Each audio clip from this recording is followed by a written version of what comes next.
All right, welcome everybody to our special limited edition Wii U 10th anniversary podcast.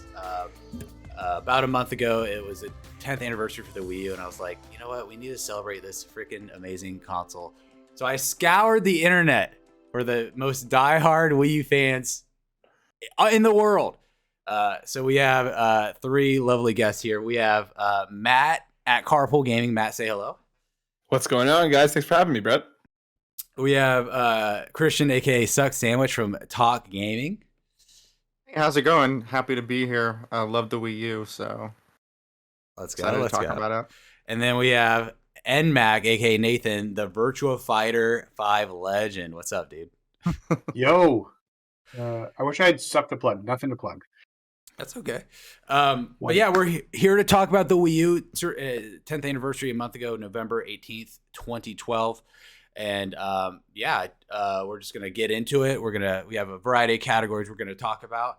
But first, I want to talk about our first memories with this system and this, the era at large that we have. And so, Christian, I'll start with you, man.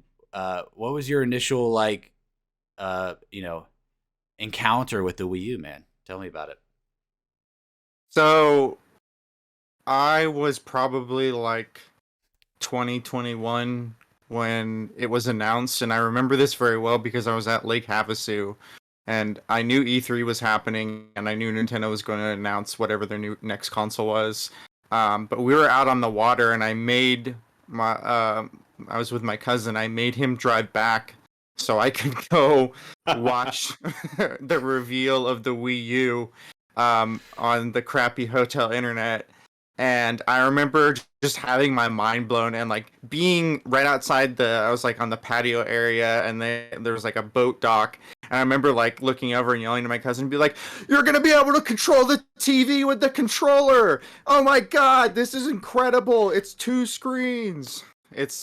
So I was really, really excited for it. And I also credit it as the console that put me into debt, but we can get into that later. What a console to do that for you. It's funny during that era too. Like I remember like downloading the Smart Glass app for Xbox on my phone, and like you could control some Xbox stuff with your phone. Like that was like all the rage back then. Matt, how about you, man? Like when you first heard about it, when you first got it, like tell me about that experience. Yeah, so like similarly, I remember being at my buddy's place during E3 because we would get together every year to kind of watch the conferences at the time. And I remember seeing the presentation and it ended, and I was like, what?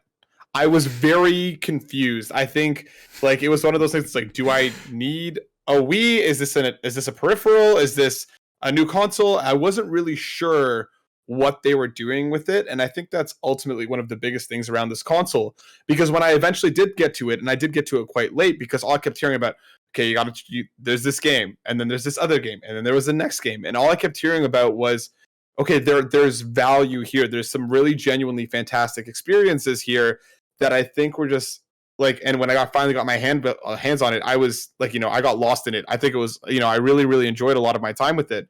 I just think it was a interesting misstep out the gate, because I just don't think they communicated what it was properly, and it left a lot of confusion right out the gate. And then, I think it's a really cool piece of tech that was just caught in between two different places, I feel like. So I really enjoy it. I loved my time with it. And it was just one of those things where it's just like, I wish it had a better ride, because I think it deserved it. Like the Vita, I think those are two kind of spaces that I'm like, both of you deserved better from the larger audience. Yeah. It's funny that you talked about how, because I think that's a pretty common sentiment of folks thinking that the Wii U, like specifically the tablet, was this accessory for the Wii. Because I remember having conversations like in 2015 with people who weren't like plugged into like gaming, and they were like, hey, like what is this, like Mario Kart 8 or whatever was coming out, and or whatever, there was a bundle, and it was like, what is this? Do I need, like, I saw on my Wii, can I do that? I was like, no, it's like, it's so that's That's wild. Yeah, and rewatching that conference too, like they never mentioned anything about a new like box, new hardware. They're just showing the controller and the gamepad and what it can do. But Mac, how about you, man? Like, were you blown away by its majesty when you unboxed that Wii U for the first time? God. So I passed on the Wii U when it first came out because I was like, I don't know if I'm connecting with Nintendo anymore. And then I was listening to a podcast right after Mario Kart 8 came out. I think it was NBC when Jose Otero was still hosting. And they were just talking about how great Mario Kart 8 was. And then I looked at it, and they had, as you just spoke to, the bundle that was available. And I think there was a deal too where if you bought a Wii U, not only would you get the game, but you could then have Nintendo give you a digital code for a game too. So I was able to get Wind Waker as a digital code, like my favorite Zelda of all time. So I was like, maybe I have to do this. You have to. So that's kind of how I got into the Wii U. I think it was like a year and a half in, maybe 2 years in when Mario Kart dropped. But yeah, no, I was like, okay, I get this. I get what people are talking about. Yeah. All like 10 at the time. So for me, as we all know, and I'm assuming everyone here owned a Wii, right? When it was like, yes. Yeah. So like with the Wii, I remember not finding one forever and stumbling upon one on vacation. I was like, Mom, my birthday's in 2 months, but like we got to get this now because I don't know when we're gonna see one, you know. And so when the Wii U came out, I don't have any distinct memories of like watching the press conference or anything, but I remember the Wii U was coming out and like I knew it was a new system. And I was a freshman in college at the time, and I didn't have the funds like when it came out like day one or to pre-order it, but I knew that Christmas I was like, oh, I can maybe snag one if I really like finesse with my parents. And I remember coming home from break, so about a month after the Wii U came out, and I was like, oh crap, like am I gonna even be able to get one? Like the Wii, for some folks it was like years. And I remember walking into a Best Buy at like 8 or 9 p.m, like close to like close, and I was like, oh man, am I gonna find one? And no joke, I wish I took a picture of it. No joke, there was like the stack of them, like 30 high, like all they had the premium bundle and then they had the basic one, and it was just stacked in this like configuration. I think they did it with the U logo, like the white basics were in the U and then all the black around it with the deluxe. And I was like, huh?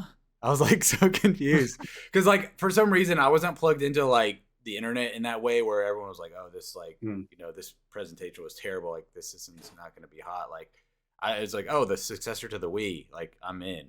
And I remember like seeing that and like I was like, okay, but I still bought one and then took it home and had an awesome experience with like Nintendo and with my brother. So but that that was kind of like an omen, a sign of things to come. Funny story. I used to work in the mall around that time. And one of the stores actually had somebody return 10 systems because they bought them to scalp. No way. Dude. They bought them to scalp, and it was literally right across from the kiosk that I was like managing. So they like literally had a shopping cart like with I watched them drive the shopping carts back into the store to return these Wii U's like 2 weeks after launch because they realized, oh no, there's no markup that we can charge on these. That's so funny. Good. Wow. That's so because like even now like with scalping it's still kind of bad, but like man, back then you probably could get away with whatever, dude. Like that's crazy. Well, PS3, PS4, and the Xbox One had were scalped huge, and PS3 too back in the day. So yeah. What were you gonna say, Chris?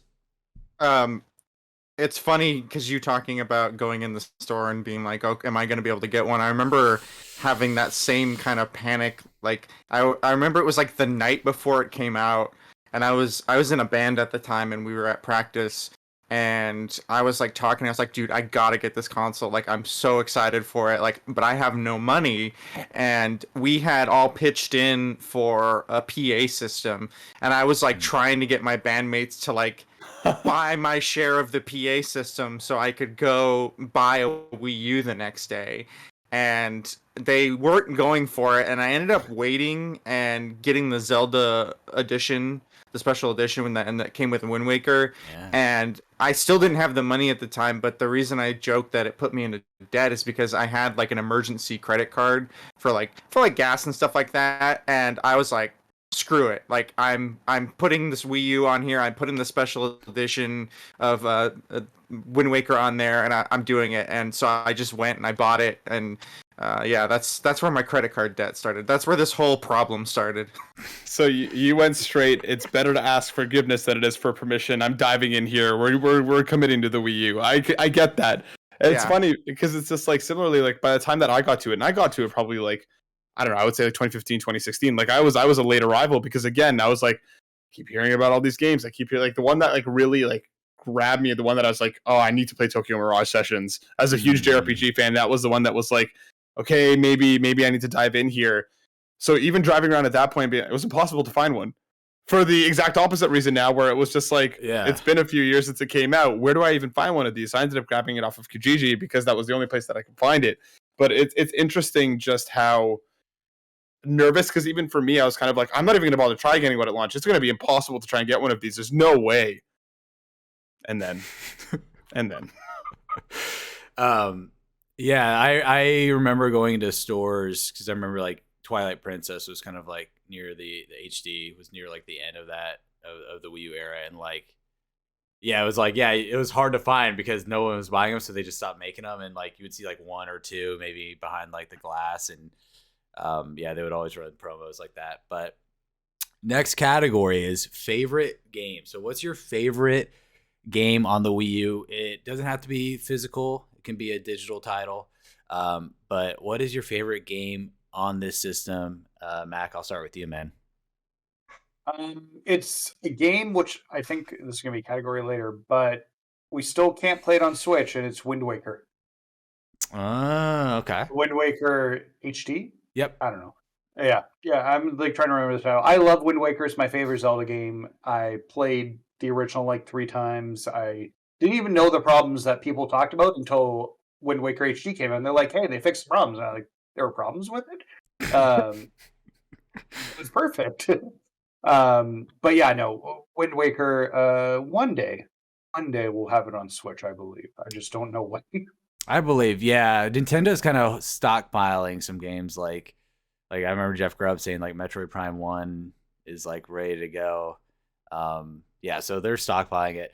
Ironically, with like Wind Waker HD, I'm of the opinion like every mainline Zelda game is a 10 in terms of like just highest quality of a gaming experience you can get, and all the stuff that they fixed, I remember playing when I was like 12, so I had that youthful exuberance. So it didn't like searching for the Triforce shard maps and then going for the shards, like that didn't I'm sure it would bother me more now, but like luckily I was able to get that game when at a young age, so I was able to get past that. But Matt, man, what's when you think about the Wii U, what's like that one gaming experience that you're gonna hold on to for forever?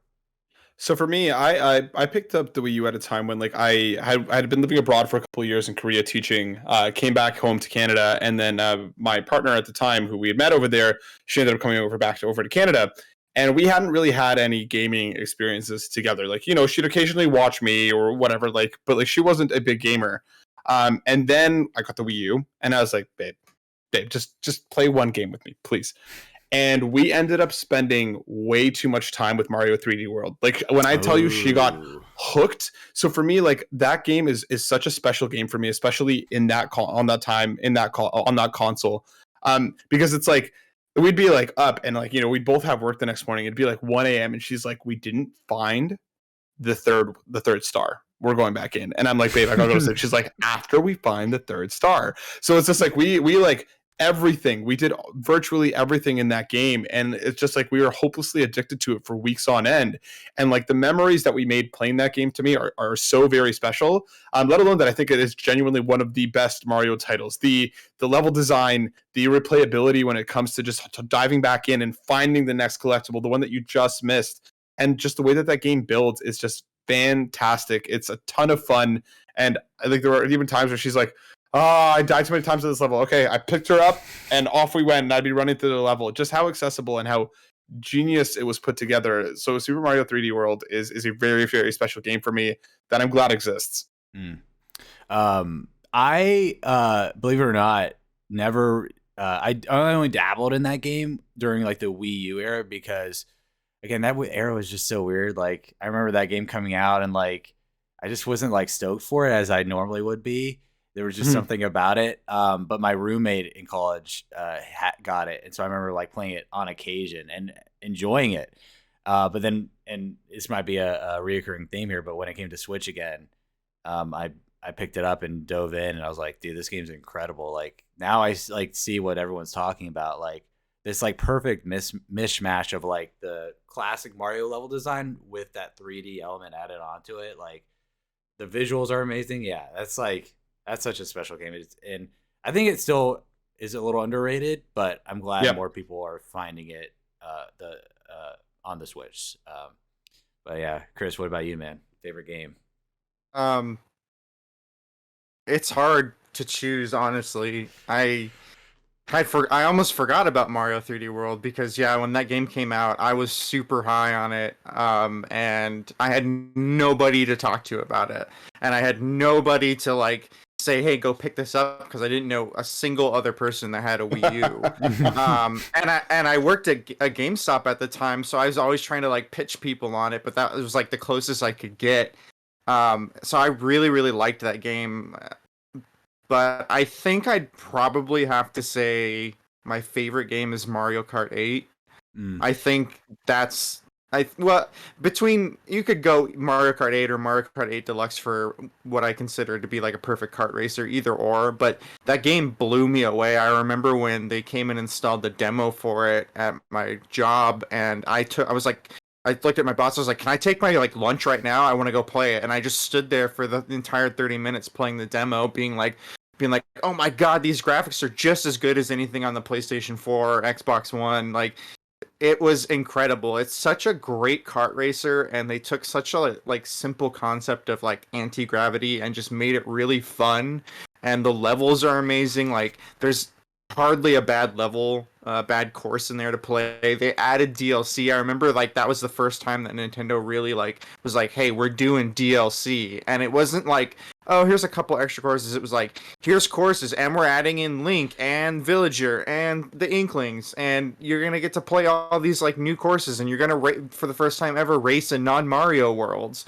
And I was like, "This is incredible." It was like $15 for like all the DLC for it. Yeah. So I don't play a lot of racing games or like sports games. Any game that's like designed around multiplayer, I don't typically play it a lot by myself, but I put some hours into Mario Kart 8 on the Wii U. Oh yeah. Yeah, I'm the same way. Like I can't get into like Forza or Gran Turismo or anything like that, but you throw like a red shell in there or like in Diddy Kong I love Diddy Kong Racing too, like, you know, some of those balloons. I'm like, dude, I'm ready to drive. It's so funny that like, because Mario Kart 8 is a fantastic game, and you brought like the visuals like were on par with a lot of the contemporary games that you would find on the other systems, and it's so funny how like big PR plays a role, because like that game, it was successful on the Wii U, but then it comes out on Switch again, and then it just explodes even more. Like, and it's the same game. Everyone could have gotten it on the Wii U, but like the vibe around that system was just not it, and so people stayed away, which is crazy. That game on the Switch has outsold the total units of the Wii U by like threefold, tenfold. Yeah, it's ridiculous. Yeah.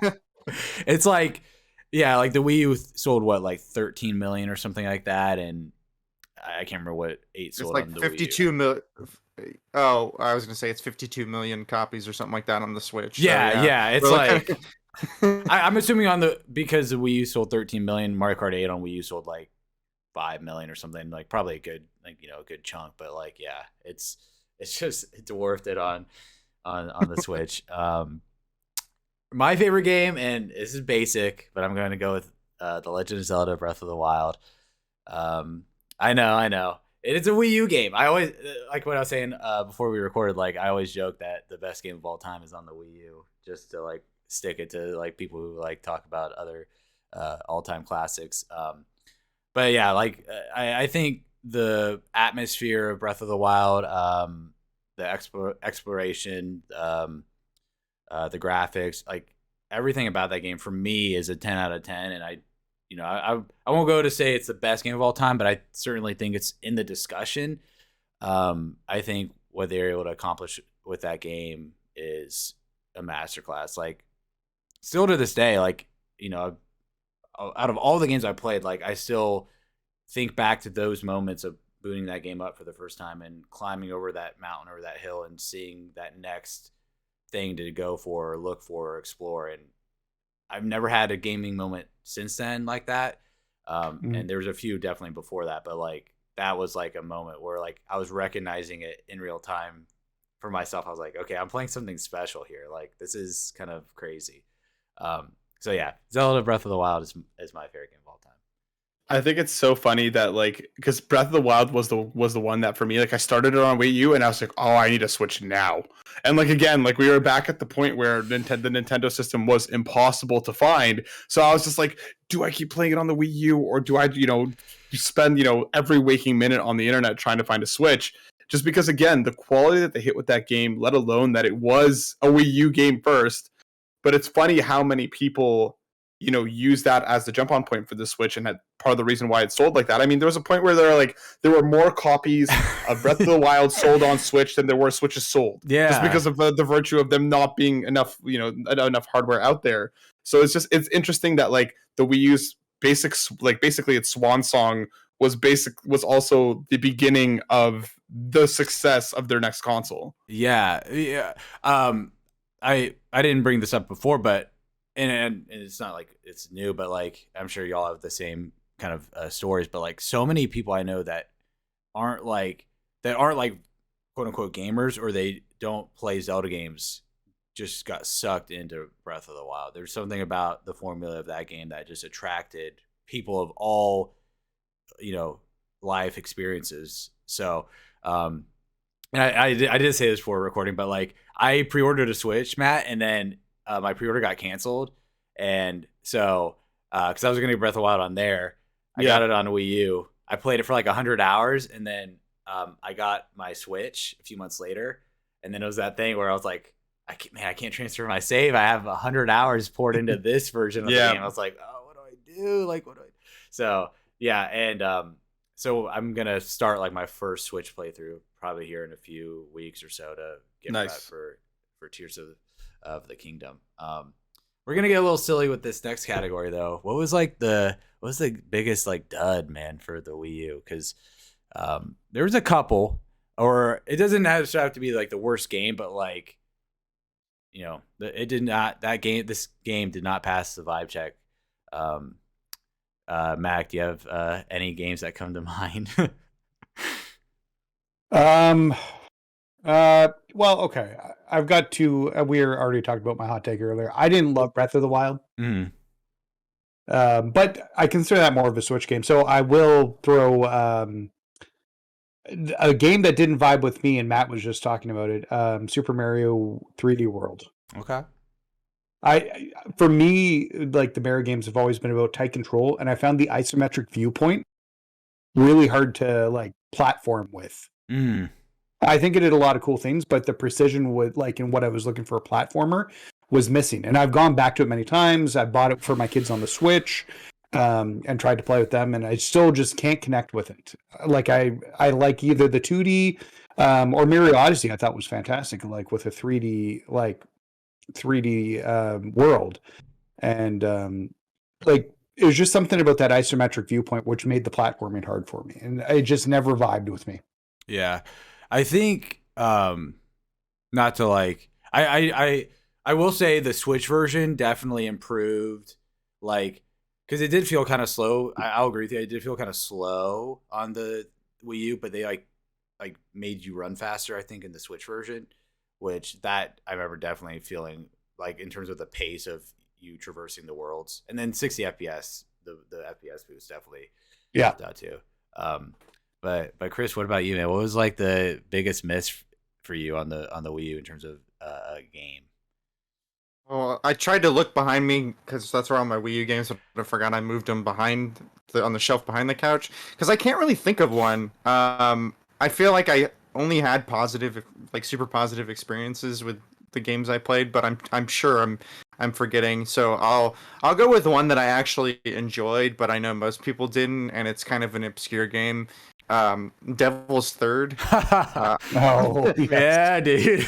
Oh, I actually really enjoyed that game. I thought it was fun, but it was a dud because it was from the creator of Ninja Gaiden, I want to say. Uh-huh. And like it had been in development hell, and then Nintendo rescued it and brought it to and they're like, we're bringing it to the Wii U. So they were trying to pull another Bayonetta, and it just did not hit with anybody. And it had like a really cool like online mode too, but it was like it came out, and I remember it being like impossible to find, and I was like, they're trying to like bury this game. And it wasn't reviewing well, and I managed to find a copy, and I liked it. I thought it was a pretty good like stupid beat 'em up. But yeah, that's the only one that I can think off the top of my head. I remember when that game came out, like it might have been even before it came out, because like when did that game come out? Like fall of 2016 or 2015? It was late. It was like one of the last games, 2015, I think. Yeah, because I remember a bunch of people on like Reddit threads and like forums were like, yo, this is gonna be a rare game to get, like to collect, like try to snag a copy if you can, because it's gonna be like hard to find after like that initial launch. And so I never picked up a copy. I remember seeing one, I was like, do I want to? I was like, $60, I don't know. Like I have a sealed copy, actually. Ooh, okay. For me, my least favorite, or like biggest miss for me, I'll do like a little appetizer. I remember getting the Wii U at launch, or not launch, but like a few weeks later, and downloading the Zombie U demo. Oh my god, right. And we can after, yeah, but like they never really like solved, like they posed that problem of like, hey, like gaming controllers aren't like fully allowing you to control and experience a game. Here's the gamepad, you have a touch screen, now you can really like get into it, right? They never really like solved that question that they asked themselves, And I remember the Zombie U being one of the first games that kind of was like, hey, you can like look in your bag, and while like the game is just running. And I remember like it being so like cumbersome, like in terms of like using the touchscreen to like find your stuff. While I mean, it worked in the sense of like I was anxious that a zombie was gonna come get me, but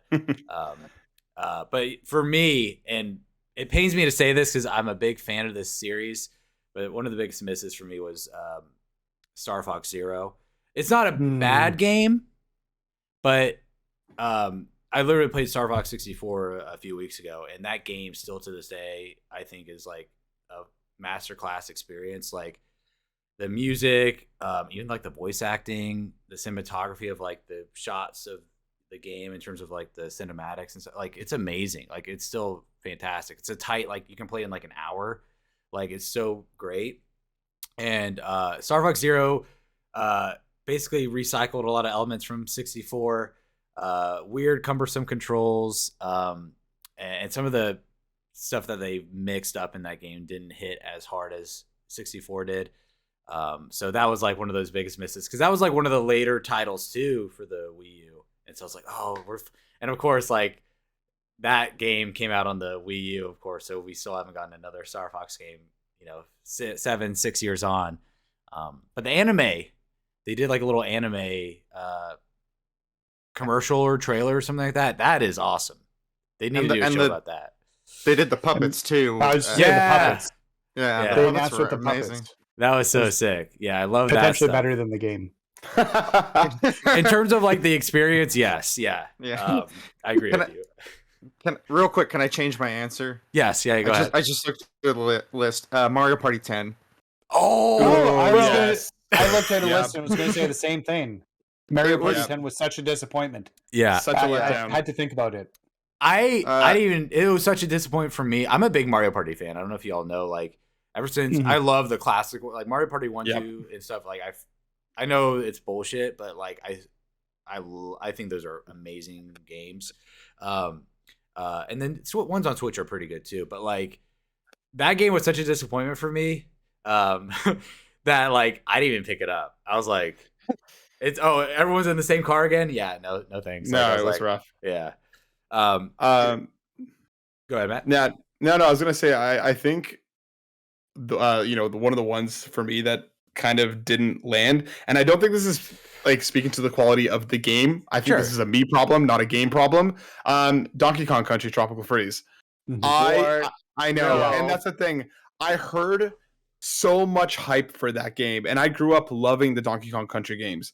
And like I think it was just a victim of time and place and getting hyped to the point where like I think my expectations coming into it were so high after just hearing nothing but glowing praise that I was kind of like, it's okay. Like I played it like a couple hours of it, and I was like, there was something about the platforming that wasn't clicking. There was just something about the level of design that wasn't hitting for me. And I don't think it's a bad game by any stretch of the imagination.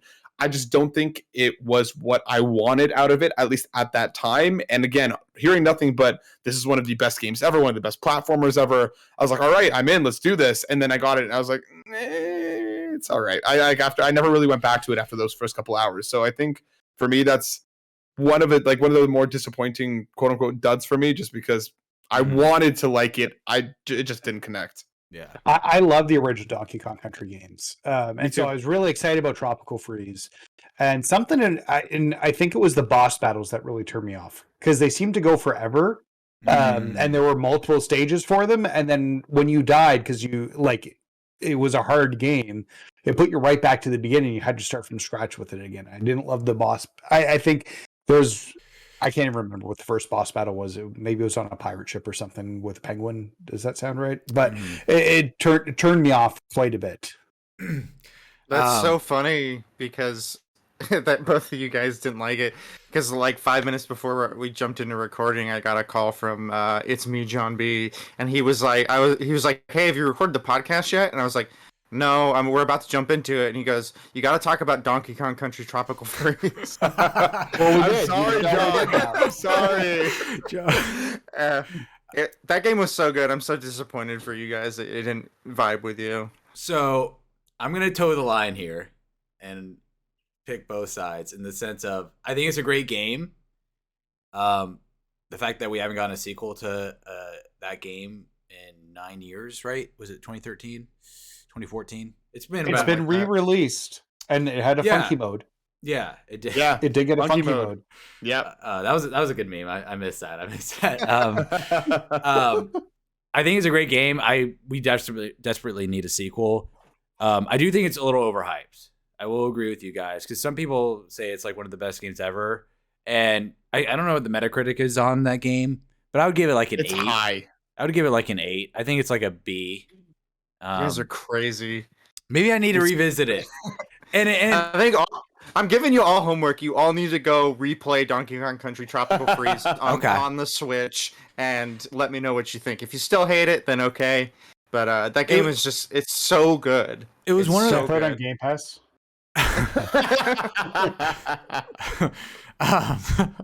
It was one of those things too where like it came out on the Wii U. It was like not it's not a lot of hype just because not a lot of people had Wii U, so nobody was really talking about it. And then it came to Switch again, another game that probably is 60 FPS I think compared to 30, so it's a little bit better, 1080p stuff like that. So it's probably I need to revisit it on Switch for sure. So was that was your answer, right, Matt? Donkey Kong is your biggest miss? Yeah. Okay. So our next category, this is one I'm very excited to talk about because I care about it, a lot, but like game preservation and digital game preservation especially. And so the Wii U eShop is closing down for good in a few months in March. And so I want to relive the glory days of the Wii U eShop because I love Switch Online. I think it's great. I do like that Netflix, capability where you just have a batch of games and you play whatever you want and it's fun. You add more to it. But there's something about the Wii U eShop and the Wii's Virtual Console too that there's a lot of great games on here that it's the most easily way to access them, only way to play it, stuff like that. So we're gonna go into best eShop title or favorite eShop title, I should say. And Mac, I want to start with you, man. What's your favorite eShop title on the Wii U? It doesn't have to be exclusive to the Wii U. It can be Wind Waker HD, technically, right? Well, yeah. I'm gonna go with a classic Super Nintendo game. And I was shocked to see it come out, but Earthbound. Yeah. Earthbound release. They did. I think Earthbound Origins came first, which was the original Mother game. Mm-hmm. And they announced that, and everybody's like, "Why is this coming out?" And we're not getting like just straight Earthbound. And then they launched. I think I have my timing right. And then Earthbound came out afterwards, because that's a game. As much as I love RPGs, I missed out on the Super Nintendo. Yeah, games were so expensive back then, and like when I was a kid, my parents would buy me a game and I'd have that. I played Cool Spot and beat Cool Spot, and it's a terrible freaking game, but it's the only game I had for like 6 months to play. Yeah, my kids are so spoiled now. Yeah, it's wild. Like, yeah, games back then were like $90 or something. It was so volatile too, and this was like US dollars, so that's like 150 or whatever now. Like, and Earthbound was the most expensive because it came with a guide. It was so hard. They sold you the guide with the Super Nintendo game. Yeah. So it was just one of those things where, like, unless you like got the whole package, it never happened. So I was glad to finally actually go and revisit it on the Wii U console and play it there. I can't remember because I don't check into Switch Online, but I don't think it's on Switch Online, but maybe I'm wrong. I think Earthbound is. I'm not sure about Earthbound Beginnings. Maybe they've gone free, and I've not used my Switch enough to even know at this point. No, I'm looking up now here. It looks like they came in February, actually. Okay. So they both are. Oh, sweet. Awesome. Yeah, that's actually a good pull, Mother 1, because that game never officially got released over here back in the day. Yep. It was like one of those games, like, they finished it, they had the translation done, everything like that, and then they're like, nah, we're just not putting it out, because I think it was like near the end of the NES life cycle. But yeah, when Earthbound came to 3DS first, I think. Remember 3DS had SNES games, and then it came to Wii U, and that was like a big deal because, yeah, again, it's obviously on Switch now, but like before then you had to buy a Super Nintendo copy, right? Because I don't think it was on Wii, so you really had to pay up. I remember it being super expensive back in the day, and it's probably even crazier now. So that's a good pick, man. That's a good pick. Chris, what about you, man? What's your favorite eShop title?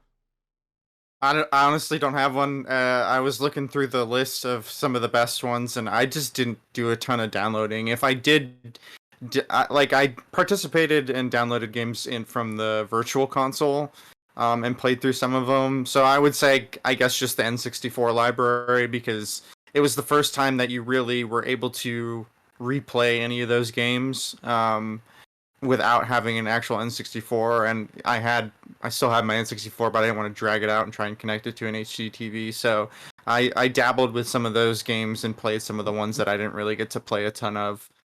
But yeah, it's weird. I just wasn't into downloading games back then. I feel like I've missed so many, and now I'm looking at these lists, and I'm like, maybe I need to sink some funds into getting some of these games before they're gone. But I will say that out of the 3 lists I looked at right now, 2 of them are recommending that you go download Devil's Third, so maybe I'm onto something. There you go. There you go. Yeah. This isn't my top pick, but only because the physical copy is so freaking expensive. But Game & Wario. Which is like the WarioWare game on the Wii U. I never owned it. I'll probably pick it up the eShop before it goes away. But my friend had it, and every time I go or we would play it, it was like that might be the best use of the gamepad, honestly, maybe besides Nintendo Land. But it was so fun, and physical copies now are like $100+ US dollars, like $150 US dollars. It's like absolutely insane because they made none of them, and it didn't get good reviews either or stuff like that. So. It's a really fun WarioWare game now. Yeah, it's so great. But yeah, like man, for my favorite eShop title, like again, like I'm kind of with you, Chris, where like a lot of when I was looking at some of the lists, it was like affordable space adventures, things like that, that I never really played on the Wii U. Um, things like Shovel Knight obviously was massive back in the day, and it's a very Nintendo like game. I didn't play it on the Wii U, so I don't associate it with that, but that's definitely like a popular pick. Um, but I think for me, I'm gonna go with like kind of like what you said, like the N64 library. I think the Nintendo DS library on there is pretty great. And then I gotta stick up for Donkey Kong 64. I love that game. Oh So no. I want another 3D Donkey Kong game, man. We haven't gotten one. We got one, and that was it. Like I'd like a good one. whoa, whoa, whoa. There's a good 3D Donkey Kong game that's called Donkey Kong Tropical Freeze. Because It's Donkey got Kong 3D 64 graphics. is Donkey Kong 64 is great. Mac is right. Is that what you meant? 64 is great, but you want a good. Okay, I see what you're saying. Like a slightly better one with less collectibles.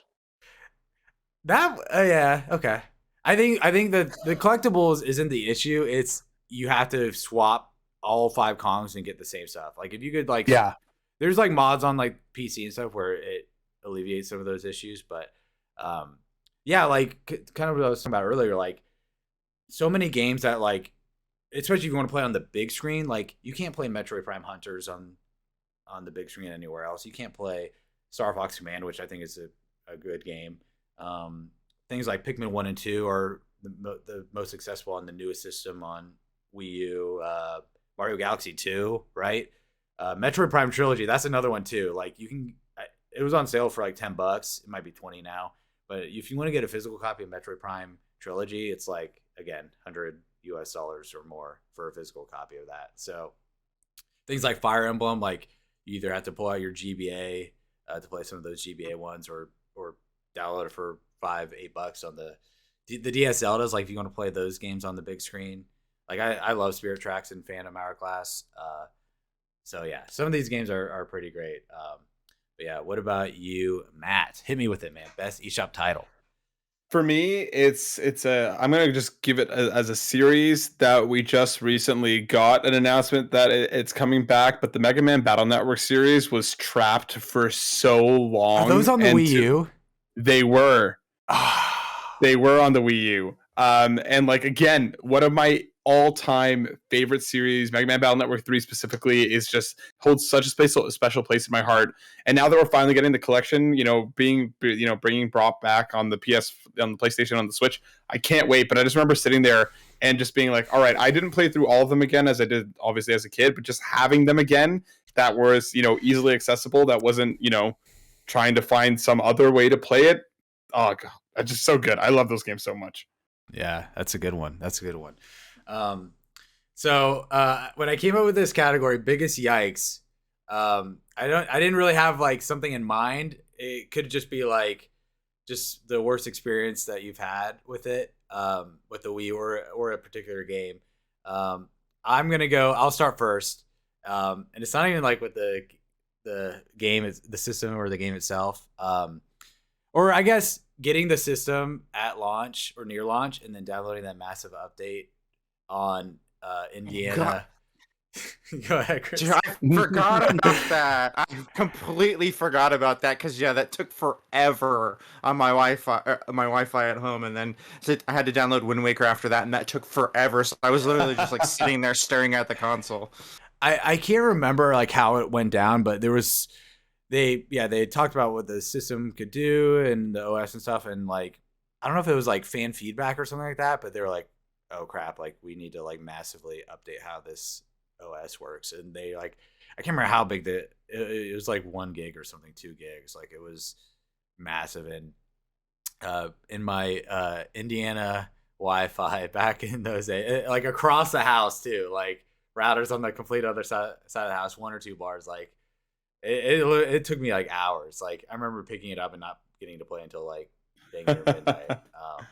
I mean, Nintendo Land was fun, but like yeah. And then I remember bringing my Wii U back to my dorm freshman year of college, and my roommate never did this, but he decided this is I feel like the only time he did it. He was vacuuming the floor, the carpet, and I had set my Wii U in this like backpack down like near my desk, and he just like slammed my backpack for no reason. Like it wasn't aggressively, but like he's just like moving it up, and he just hit my Wii U, and it has like a gash on it, or not like a gash, but like a scratch. It works fine. I've had it ever since, but I was like, bro, what the heck, dude? No. What a bummer, man. Yeah.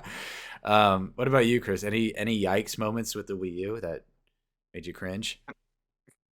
Yeah, can I go more broad than just a game or an experience? Yeah, hit me with it.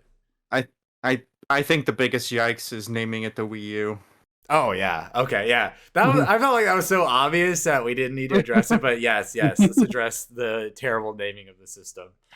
Yeah, it just like I said, having worked at GameStop and everybody's talked about it, but having the conversations of like, is this an add-on? Like, nobody knew what it was, and they were absolutely trying to capitalize on the success of the Wii and the name recognition of it.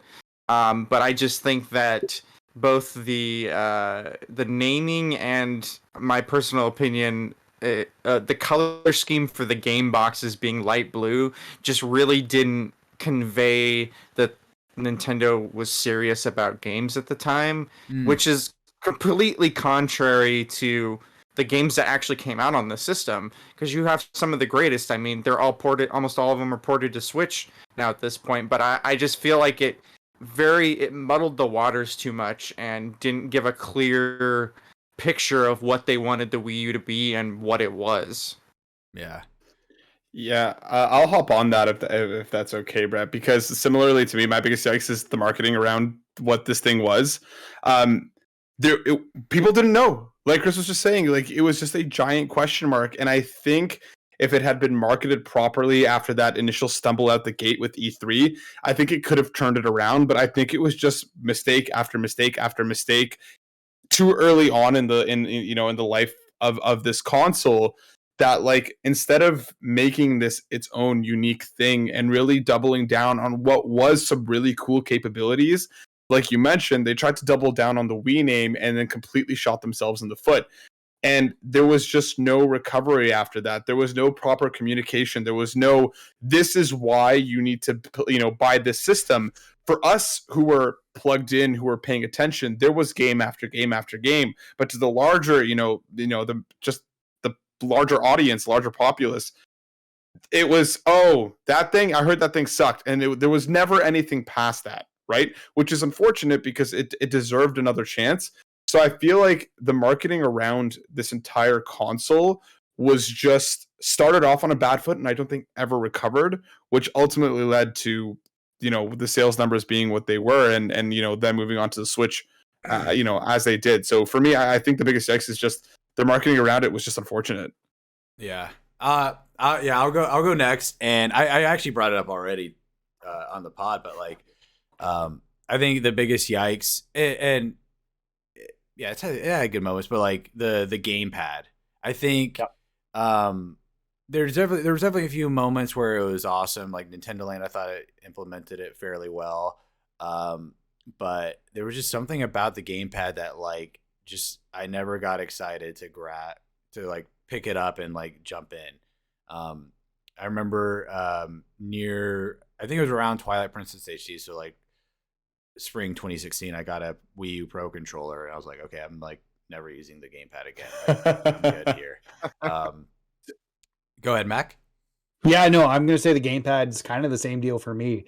I think number one, the sticks both being above the buttons, the face buttons and the D-pad made playing, like I remember trying to throw boomerangs in Wind Waker and it being I had to program it to a different button that was close to hit, because it just like there was one button that was easily hittable from that joystick, and everything else you were it felt really weird to move your thumb down to hit the buttons on it. Mm-hmm. But then like mine developed drift, and it was impossible to fix back in the day.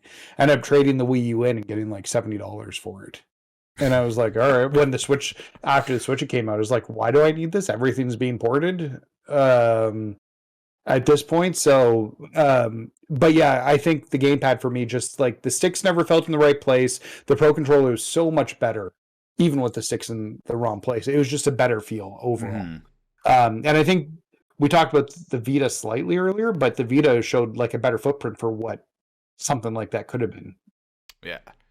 Yeah, there's something about like I prefer the offset sticks of like the Xbox, like high low. But even like when I play stuff on PlayStation, like it still feels pretty comfortable to have Yeah. both sticks at the bottom, resting, and then when you want to initiate like an action on the D-pad or buttons, you just move the thumbs. But yeah, moving it down on both of them, like, and I think the Wii U gamepad was a little too wide. Like I remember, like if I was holding it on one hand and getting at the touch pen, I felt like I really had to hold that grip on my left hand because like it was it would like dangle. And then like even whenever I boot up my Wii U now, like and I go to, like on the eShop, like the way the OS is implemented where like stuff pops up on the Wii U gamepad screen, I have to like mess with that to like do something. I'm just sitting here with my controller, like I'm ready to go, like I'm ready to spend money or play a game or whatever, and then I have to like do that and do like a couple buttons, and I'm like, I don't know. Again, they asked a question and then they didn't have a good answer for it of like how like you can elevate like playing games. Yeah, I was just gonna say that it never lived up to the potential. I was really hoping in stuff like Zelda we would get an option to just kind of like have the map on the gamepad, and then you could make notes to like stuff like that. And they never followed through. I think the closest one that probably got to it was Zombie U, and that wasn't a great game. Right. I also feel just like the general build quality of the controller was not that impressive. Yeah. Like it, to me at least personally, it felt more like Fisher Price than it did cutting edge tech. Yeah. Like there was just the general feel of it just felt kind of cheap. Like even like the resolution on it and everything. It's just like it just didn't line up with what I think I expected out of it. And not to say that it was a bad controller, but I just don't think they invested enough into it, and especially just the general feel of the controller. We've talked about the sticks and stuff, but just like it felt cheap. I don't know how else to say it. Yeah. Fisher Price was like kind of how I would describe it as well. Like, there's something about like because it's like the same like build quality and style as like the Wii accessories, but something about that gamepad it being so big. Like the Wiimote, I think is an iconic design for a controller. Yeah, there's something about even the nunchuck too, but like there's something about the gamepad. It just and then with the Switch, obviously the system itself, but even like the controllers and stuff like that, it feels a little more premium. And it was just that was another little mistake that on top of the pile of mistakes that like kind of doomed the system. I will say I didn't do it too much, but I did like when I got to take advantage of it was taking the gamepad and like laying in my bed or not like having to like sit up and like get ready to game, like just like being able to lay down or something like that, or go to like another room and game. I thought that was kind of cool. So that is one saving grace with the gamepad. But next category, and when I was looking up lists for this, I was like, dang, I guess most of the games are kind of already ported. But does anybody have a favorite game on the Wii U that has not been ported yet? Mac, would you like to go first? I already know. you know what it is. So there's two. There's two I'll talk about, but I'll let other people potentially bring the other one up first. But we already talked about Wind Waker. Where the hell is Wind Waker? Why don't we have like I don't care about Twilight Princess. It's not as good of a game, but why isn't there a double combo with both of them available, like for purchase at this point? Yeah, that's yeah. Again, they're like still crushing it with the Switch. Like they don't need to. Like I know that sucks to say, but like they don't. Like they could, and they might have them like ready to go, and then when they're like, hey, we have like a slow month in April next year, like, hey, just put it out. So, but yeah, that's like something that should just be out there because one of the cool things about the Wii U, and this kind of goes back to like the eShop discussions, like you can play pretty much every main Zelda game on the Wii U. I think the same goes for like Metroid and Mario and stuff like that. Like most of those mainline titles are there. So, but yeah, come on, Wind Waker HD. We've been asking for it ever since it came out. So patient. Make it happen. I know we got to keep hoping and twisting our fingers. But what about you, Chris? Do you have a favorite game that has not been ported to the Switch? It could be a virtual title. It could be like something on the eShop that hasn't made its way on one of the old retro systems. I'm gonna talk about it again, kind of as a joke, but I'm always hoping that for whatever reason, one day I'll wake up and somebody will announce that they're porting Devil's Third, or I really liked the Conduit games on the Wii, so like those are my pie in the sky. Like, hey, we're bringing those to the Switch. I think that would be awesome. But my real answer is probably Yoshi's Crafted World or Yoshi's Woolly World. Yeah.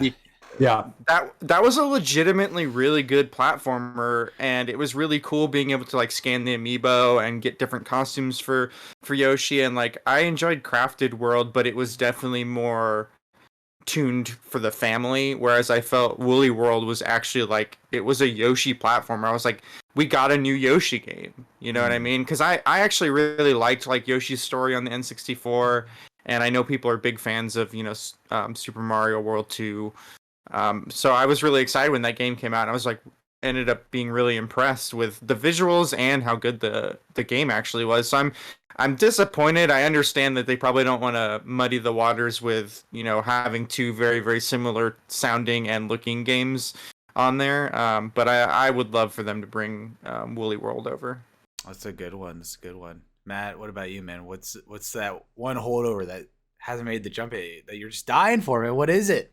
I'm with Mac on this one. It's Wind Waker. Like for me, like I remember playing that game so fondly on GameCube, and I haven't played it since then. Even like when I had the Wii U, I was just so busy with so much else that like I hopped into Wind Waker for maybe an hour, and I was like, I'm gonna come back to this. And then obviously with the clip that we've had the gaming industry in the last few years, I just never did. And I just keep hearing, oh, it's coming to Switch, it's coming to Switch, it's coming to Switch, and I just want it. I want it with me. I want to take it with me on the go. But Wind Waker is the one that I'm just chomping at the bit for. Like I want it now. Yeah, that's a good one. So yeah, Wind Waker, obviously, Twilight, Princess HD, like I really want. And yeah, I brought this up earlier. I don't even know how they would do it, but like Nintendo Land is such a fun amusement park experience. You'd completely have to like change how you would play that game though. But I think just do a sequel. Yeah, do a sequel tuned to the Switch, bring back the Luigi's Ghost Hunting game. That game, yes. Game ruled, dude. That game ruled. Yeah. Another one is NES Remix. That was my other one. Yeah, that was like, again, like we were feasting for scraps back in those days, and so like when they just remixed like existing like classic NES titles, it was such a breath of fresh air that they did like 2 quick little packs and then they were done, and then they never brought them to Switch for whatever reason.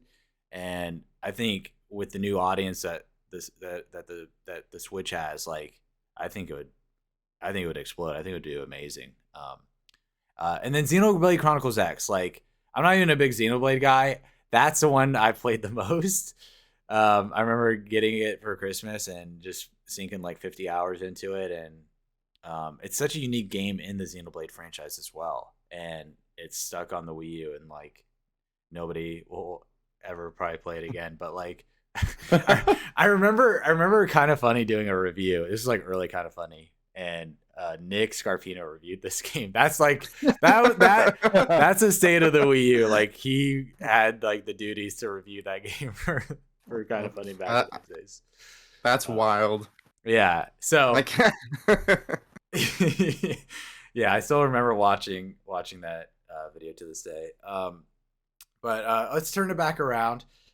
Favorite memory. What's like the one memory? Like it could be opening the system for the first time, playing a particular game, with friends, family, whatnot, like that.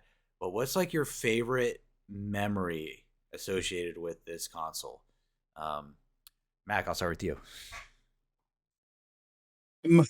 So for me, I got it when Mario Kart came out, and that was really like a big thing that I put time in with my wife. But my kids now are just about to turn 12. He turns 12 next week. I've got a 9-year-old and a 7-year-old. But at that point, he hadn't quite gotten into gaming yet. I think I gave him my Game Boy Advance like the next year, for him to start like playing games with a little bit and understand what they are. But he always wanted to play when we were playing Mario Kart. So we handed him one of the Wii U controllers with the wheel. And so he thought he was driving and was like, or like, oh yeah, you just go like this. So he'd be like, oh, I'm playing the game, and he'd play it, and there's just like an innocence with it. So like for me, it's just like those moments, like early days with my son. Like my kids still gravitate towards the Nintendo systems, like the Switch, like which I don't nowadays, and there's a connection there with them. But it was fun seeing that like on their like on his very early age. Yeah, that's beautiful, man. Matt, what about you, man? What's your favorite memory associated with this system? Yeah, no, similarly to Mac, like I mean, it's just the time that I spent with Mario World with with my partner. Just really having that was our first real gaming experience together. It's one that again, like I'm not one for 100% in games. I'm not one for like, doing all the things over and over again, but she was just entirely into it, and I was happy to do it. I had a ton of fun with her. And like I said, we lost weeks to that game. Like every night, like I'd get home from work, we'd have dinner, and she'd be like, "So Mario," and it's just like some of my favorite memories from that system are just playing that game with her. Yeah, that's awesome. For me, I'll remember, opening it up and playing Nintendo Land with my brother, who like he kind of games, but not really. And so getting to do like the Link co-op, where like one person's the sword guy, or it could be 4 players, but like I was the sword guy, my brother was like the archer in the back.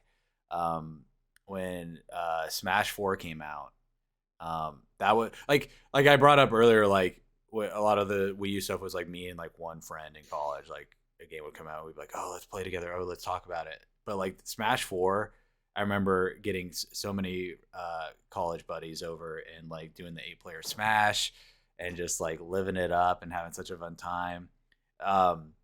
It's progressive, like with Brawl having Sonic and Snake, but like I remember, and obviously Ultimate's like literally the ultimate like Smash game experience, but like when like Cloud came to Smash 4, I was like, what?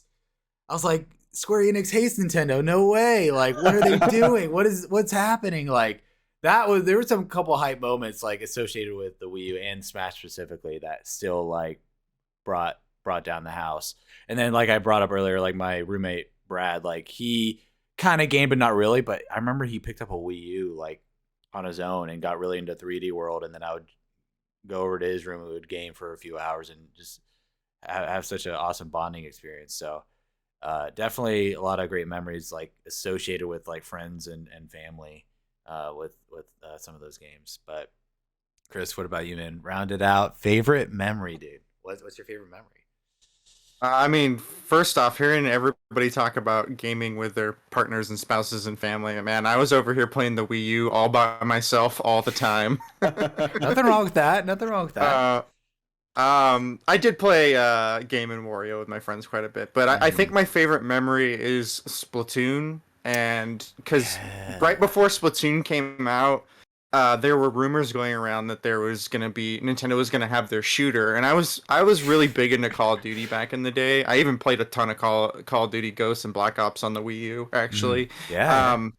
But I was like, oh man, Nintendo's going to have a shooter. This is going to push them over the edge. People are going to start taking them seriously. And then I remember they revealed Splatoon, and I was pissed. I was like, what is this kids nonsense on here? I'm so upset. But I was lucky enough that year I got to go to E3, or snuck in E3. Wow. But and they had a huge setup for Splatoon. And I was with some friends, and they were like, "Hey, you want to get in line?" I was like, "Yeah, I'll give it a shot." And instantly, I was like, "Dude, this game is awesome." I was hooked. I put so many hours into Splatoon on the Wii U. Like, it instantly became one of my favorite Nintendo franchises. So it was just such a cool experience, and like, I love when you have that turnaround moment where you're like, "Okay, I get it now," and I couldn't have done a bigger 180. Yeah, Splatoon, like. Yeah, we haven't really talked enough about Splatoon in terms of like the overall like Wii U legacy, but like that's like a modern Nintendo staple now. That's like one of their pillars, and it started on the Wii U. Like, and there's still not a game like it that I can think of that's that you can play anywhere else. Like, it's so again, yeah, like with Call of Duty, it's so antithetical of playing like a shooter where you're. I mean, you want to take out the other opponent so you can mop up the paint, the course, but like your goal is not to kill the other players. Your goal is to like cover the map with your team's like ink. And so like it's such like a unique spin on the shooter, and like with the live service aspect of it, like more so with like 2 and 3, but like even Splatoon 1 with like some of the Splatfest and stuff like that, like it definitely helped propel Nintendo in terms of making themselves more modern with how they approach some game development. It's a good pick. That's a good pick. So next question. Oh, and I want to talk about two things. The Miiverse real quick. That was so weird and wild and wacky and so Nintendo. Like so many implementations in like random games, like 3D World, for example. Like so many like ironically I remember a lot of the memes too. Like people would post like funny or weird stuff, and like there would be accounts that would like catalog like crazy Miiverse posts that like you would only see on the Wii U. Like you couldn't access it anywhere else. And then the I do think the Wii U had like the way I wrote it was competent online infrastructure. Because if y'all remember with the Wii, like it was just so kind of janky with the way like you access like the virtual console and WiiWare and the downloading channels. Like it felt kind of like strapped together. Whereas, and if I'm wrong, let me know. But like I remember getting the Wii and I'm like, oh, eShop, okay, oh, buy this, buy that. Like it felt like a similar experience to the Xbox or the PlayStation at that time. And it's funny because like there's that quote of like they didn't know what Xbox Live was or PSN when they were like making the Right. Wii U. They're like, what is it? What Xbox Live? What? Like, it was like again, kind of probably why the Wii failed, but I did think it was pretty competent. If you guys have anything to add on those two topics, let me know. Yeah, I think the Miiverse is really something special that we lost. And I was really honestly when they announced the Switch, I was really hoping that they would bring some form of the Miiverse over. Because I thought it was really cool, and it ended up being, really funny, and there's all the memes, but it was just cool to be able to kind of interact with people or be like, hey, like I'm stuck at this part of the game, and like post a screenshot and somebody can be like, oh, you go there, and like I don't know if we necessarily like need that kind of stuff with where social media and the internet are at today, but I thought it was just like a really cool way to get everybody to engage, and it felt like the one thing that most people that had the system used. There were so many other features on the console that were kind of like afterthoughts and nobody touched. Like I bet most people didn't even use the TV remote because you could turn on your TV and stuff, but I think the Miiverse is something that was really, really special about the Wii U, and I'm bummed that we're probably never going to get a similar version of it on anything else. Yeah, oh, go ahead, Matt. No, I was gonna say I miss the Miiverse. Like it's akin to PlayStation Home for me from back in the day. Like with a similar concept, and they seem to both go the same way. And I don't know if people were just ready for that. There's other like similar experiences you can get, like Rec Room and different things right now. That are more featured and better, I guess, at this point. But there was just something unique about it, and that was good. And Nintendo just seemed to let go, but PlayStation did the same thing with Home. So I don't know what the data is there. Yeah. But it's too bad. It was super cool, and it was like, yeah, it was just fun to access, fun to be in, and the Mii creation was super cool. Yeah, I remember what was so cool about the Miiverse was like when you booted up your Wii U, and it would have that like almost like lobby or plaza Mm-hmm. of like, hey, here's like a couple like little tidbits on some of the hit games or games that you play specifically, and like again, yeah, it was like, oh, something humorous, you'd smirk, or it'd be, yeah, it was like, hey, new update is out on this game, or stuff like that. And so, yeah, I definitely miss it, mostly for the memes, but it was kind of useful here and there. But yeah, let's bring it back to the final category. With the question, what is the legacy of the Wii U? If aliens landed on Earth right outside your house, your apartment, and they're like, "Hey, we heard about this Wii U. Like, what is it? Like, what is it? Otherwise, we're gonna blow up your planet if you don't adequately if we don't adequately explain." Ramped up quick. If you don't adequately explain this system and games and everything, what would you? How would you describe it? Chris, you can go first. I would pick up a Switch and be like, "It was the prototype for this." I mean, that's it. It really, as much as it sucks to say that, I think that's what its legacy was being the kind of the prototype and the turning point that Nintendo needed to kind of turn around and make one of their best systems, one of the best systems of all time. They dipped their toe in the water and they did some things right and they did other things very wrong. And it was a good learning experience for them, because we have, like I said, now one of my favorite systems and one of the coolest gaming experiences that you can get. So yeah, I would probably pick up a Switch and be like, it was the prototype for this baby. All right, Mac, what would you say to the aliens, man? Yeah, I can't argue with anything that was just said. It's really the prototype. Like, it's a half step towards the Switch. That's the word I was going to use. Half step instead of prototype. Like, they kind of got part of the way there, and you can tell by the amount of ports that have come off of it, of games that would have been stranded otherwise. Like, look how many ports that have been moved from the Switch because they knew there were good games on the system. They just didn't have a system that people wanted to buy at the end of the day. So yeah, really it's that half step, and it never quite made it where I think Nintendo wanted to go. Obviously, they probably would have wanted this cycle. I think it only lasted 4 years. It was one of the shortest console cycles I think out there ever, before they moved on to the Switch. So yeah. Yeah, like, and then like with things like I have no doubt in my mind, like Mario Odyssey was like supposed to be a Wii U title, right? It came out like a few months after the Switch launch, like, and that game had been in development for years, right? So, if I had to describe it in terms of the legacy, I would say it was like a good but flawed system.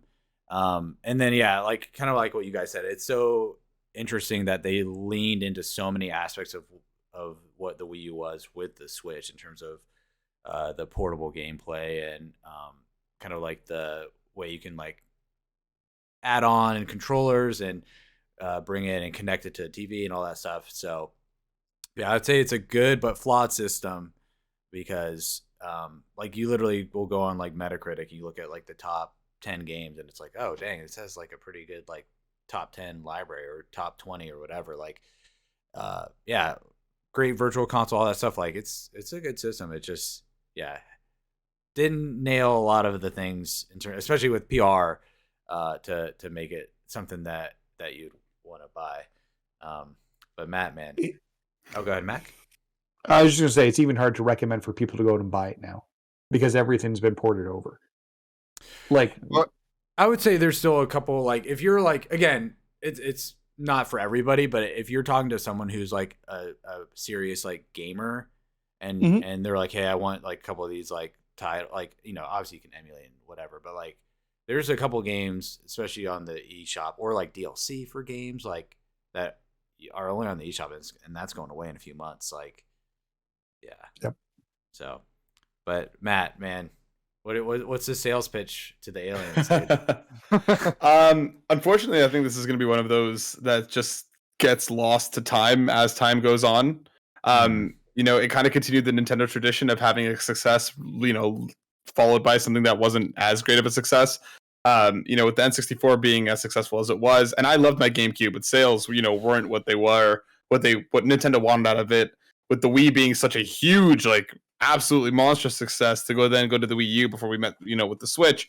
I think for a lot of people, as time goes on, especially without people who are, plugged into gaming as a whole, their memory is Wii to Switch. If they're casual gamers who picked it up for one way or another, a lot of the games that we identify with the Wii U are Switch games for most people, right? So unfortunately, I think it was a necessary stepping stone for them to get to the Switch, for them to see what worked with the Wii U and what people did enjoy, and going, completely in the opposite direction with a lot of the branding. But unfortunately, I think it was just one of those. I think it's going to go the way of the Dreamcast. It's going to go the way of a lot of things that aren't talked about much as time goes on. But I think it's an important piece of video game history. And like, would I recommend it? Probably not, just because again, like everything there is already on the Switch, or you could get a Steam Deck. I mean, like there's so much you can do elsewhere. So while I think it's cool, and I think it had its place in time, I don't think it's going to kind of stand the test of memory as time goes on, which is unfortunate because I think there was like a multiverse, a different timeline where this thing was successful if they had just kind of committed to it properly. Yeah. It's funny that you bring up Sega because like my first game system was a Sega system, and like I played on Sega like in my early years for a few years. So that was like initially like how I got into gaming. And it's funny, you see like with Sega, like they made like one mistake and then like they kept doubling down and like just almost like a snowball effect, like just tripping over themselves and made so many more mistakes, and then they had to like leave the hardware business.